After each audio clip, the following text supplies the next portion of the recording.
नमस्कार, मैं डॉक्टर गौतम स्वरूप, consultant and director of tender palm super speciality hospital. देखिए, हार्ट अटैक से बचने के यदि उपायों की बात करें तो हम सबको पता है कि हार्ट अटैक हिंदुस्तान में बढ़ती हुई बीमारी है, जो इस समय हिंदुस्तान के बहुत सारे लोगों में हो रही है। और इस समस्या का इलाज, इसका इलाज करना नहीं, इससे बचना है। तो मैं आज आपको ये बताना चाहता हूँ कि हम हार्ट अटैक से या हार्ट की बीमारियों से कैसे बच सकते हैं। हार्ट अटैक से बचना या हृदय की बीमारियों से बचने का सबसे इम्पॉर्टेंट पॉइंट है कि आप अपनी दिनचर्या को नियमित रखें, अपनी जीवन शैली को अच्छा रखें। रोज़ 30 मिनट ब्रिस्क मॉर्निंग वॉक करें, कम से कम हफ्ते में 5 दिन।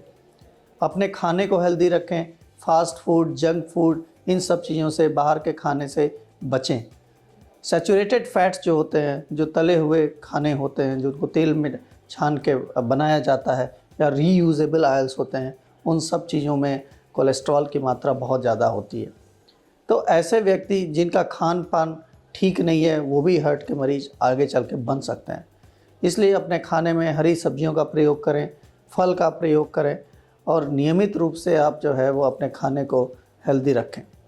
इसके अलावा जो युवाओं में स्मोकिंग की लत है, वो हिंदुस्तान में सबसे बड़ा रीज़न है यंगर हार्ट अटैक आने का। तो धूम्रपान ना करें। और आजकल जो देखा जा रहा है कि हमारे हिंदुस्तान में जो वेस्टर्न सिविलाइजेशन की तरफ हम जा रहे हैं, उसमें जो स्ट्रेस टेकिंग बिहेवियर है युवाओं में, बहुत सारे लोग जो कॉरपोरेट इंडस्ट्रीज़ में या प्राइवेट सेक्टर में काम करते हैं, या फिर किसी भी रीज़न से आजकल हर दूसरे या तीसरे युवाओं में एक स्ट्रेस है। और इस स्ट्रेस को मैनेज करना ये बहुत इम्पॉर्टेंट काम है। बहुत सारे यंगर पेशेंट जो हार्ट के पेशेंट बन जाते हैं, उसके पीछे स्ट्रेस का भी इम्पॉर्टेंट रोल है।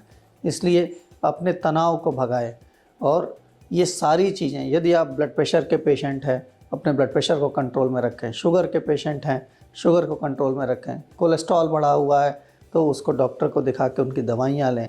ये सारी चीज़ें जो आप अपनी लाइफ स्टाइल से ठीक कर सकते हो, ये आगे चल के आपको हार्ट की बीमारियों से बचाएगी और आगे आने वाले हार्ट अटैक से आपको दूर रखेगी। Thank you.